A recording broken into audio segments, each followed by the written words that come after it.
ഇപ്പൊ തന്നെ ഫ്രീലാൻസിംഗ് ഒക്കെ ചെയ്ത് ഏൺ ചെയ്ത് തുടങ്ങിയിട്ടുണ്ട്. ഈ സർക്കാരിലൊക്കെ ആയോ? ഏറെക്കുറെ.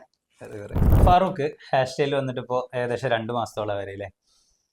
ഇപ്പോൾ സോഷ്യൽ മീഡിയ മൊഡ്യൂൾസും ഒക്കെ കഴിഞ്ഞ് സെർച്ച് എഞ്ചിൻ മൊഡ്യൂൾസിലേക്ക് കയറുന്നു. ഇപ്പൊ തന്നെ ഫ്രീലാൻസിംഗ് ഒക്കെ ചെയ്ത് ഏൺ ചെയ്ത് തുടങ്ങിയിട്ടുണ്ട്. ഈ സർക്കാരിലൊക്കെ ആയോ? ഏറെക്കുറെ. കോഴ്സും കൂടിയും കംപ്ലീറ്റ് ആയിട്ടില്ല, അപ്പോഴേക്ക് ഫ്രീലാൻസിംഗിൽ ഏൺ ചെയ്ത് തുടങ്ങി. എങ്ങനെ അതിനുള്ള ഒരു ധൈര്യം വന്നത്? ഞാൻ വന്നിട്ട് 2-3 ആഴ്ച അതിനെ ഇവിടുത്തെ ക്ലയന്റിന്റെ വർക്കൊക്കെ തന്നു തുടങ്ങി. അപ്പൊ അത് ചെയ്ത് ഇവിടുത്തെ ഏജൻസി വർക്കുകൾ ചെയ്ത് തുടങ്ങി. അപ്പൊ അങ്ങനെ ചെയ്ത് കുറെ ക്ലയന്റ് ഒക്കെ വർക്ക് ചെയ്ത് നമുക്കൊരു ആ ഒരു കോൺഫിഡൻസ് കിട്ടി. അപ്പൊ ഇവിടുത്തെ വർക്കുകളിൽ എന്തിലൊക്കെ എൻഗേജ് ആവാറില്ല?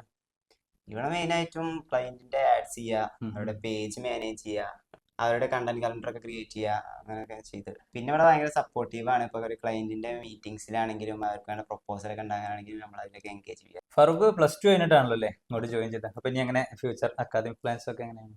ഞാൻ +2 കഴിഞ്ഞിട്ട് ഡിഗ്രിക്കിടയിൽ ഒരു കോഴ്സ് ചെയ്യാന്നുള്ള ഒരു പ്ലാനിൽ വന്നതാണ്.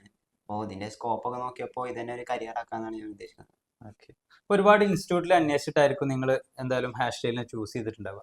പിന്നെ ഇവിടെ വന്നിട്ടും ഉള്ള ഒരു എക്സ്പീരിയൻസ് ഒക്കെ വെച്ചിട്ട് എന്താണ് ഹാഷ് സ്റ്റൈലിന്റെ ഒരു നിങ്ങൾക്ക് പ്രൊവൈഡ് ചെയ്യുന്ന കോഴ്സിന്റെ ഒരു ഫ്രെയിം വർക്കിൽ നിങ്ങൾക്ക് സ്പെഷ്യൽ ആയിട്ട് തോന്നിയത്? ഇവിടെ മെയിൻ ആയിട്ടും ബാച്ച് വൈസ് അല്ല ക്ലാസ് നടക്കുന്നത്. നമുക്ക് ഇൻഡിവിജ്വൽ ട്രെയിനിങ് ആണ് നമുക്ക് തരുന്നത്. അതുകൊണ്ട് നമുക്ക് ഡൗട്ട് ഒക്കെ ഉണ്ടെങ്കിൽ എല്ലാ ഡൗട്ട്സും ക്ലിയർ ചെയ്തിട്ട് പോകാൻ കഴിയും.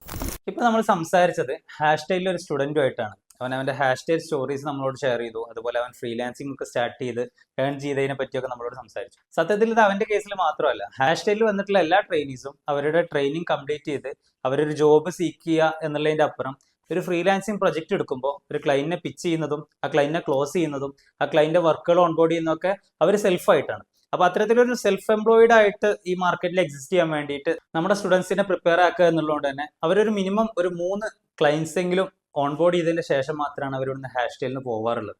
അപ്പൊ ഇത്തരത്തിൽ ഒരുപാട് അഡ്വാൻറ്റേജസ് ഹാഷ് സ്റ്റൈൽ പ്രൊവൈഡ് ചെയ്യുന്നുണ്ട്. ഒരു നോർമൽ ഡിജിറ്റൽ മാർക്കറ്റിംഗ് പ്രോഗ്രാം എന്നുള്ളതിന്റെ അപ്പുറം ഒരു ഡിജിറ്റൽ മാർക്കറ്റിംഗ് ഏജൻസിയിൽ വന്ന് ഓരോ ആളുകൾക്കും അവർക്ക് ഇൻഡിവിജ്വലി ട്രെയിനിങ് കൊടുത്ത് അവരുടെ കാലിബറിനനുസരിച്ച് അവർക്ക് പഠിച്ചെടുക്കാനും അവർക്കുള്ള ഡൗട്ട്സ് എല്ലാം ക്ലിയർ ചെയ്ത് നമ്മുടെ ക്ലയൻസിന്റെ വർക്കുകളിലൊക്കെ എൻഗേജ് ചെയ്ത് അവരൊരു ജോബ് സീക്ക് ചെയ്യുന്ന സമയത്ത് അവർ വർക്ക് ചെയ്തിട്ടുള്ള ക്ലയൻസിന്റെ പോർട്ട്ഫോളിയോ കാണിച്ചുകൊണ്ട് തന്നെ അവർക്ക് ജോബ് സീക്ക് ചെയ്യാനും അവർക്ക് ഒരു ഇൻഡസ്ട്രിയിൽ നല്ലൊരു പൊസിഷൻ കണ്ടെത്താനും സാധിക്കുന്നുണ്ട്. അപ്പൊ ഇത്തരത്തിൽ ഡിജിറ്റൽ മാർക്കറ്റിംഗ് പഠിച്ചെടുക്കാൻ താല്പര്യപ്പെടുന്നവരുണ്ടെങ്കിൽ നിങ്ങൾക്ക് ഞങ്ങളെ കോൺടാക്ട് ചെയ്യാം. കോഴ്സ് വളരെ മിനിമൽ ആയിരിക്കും.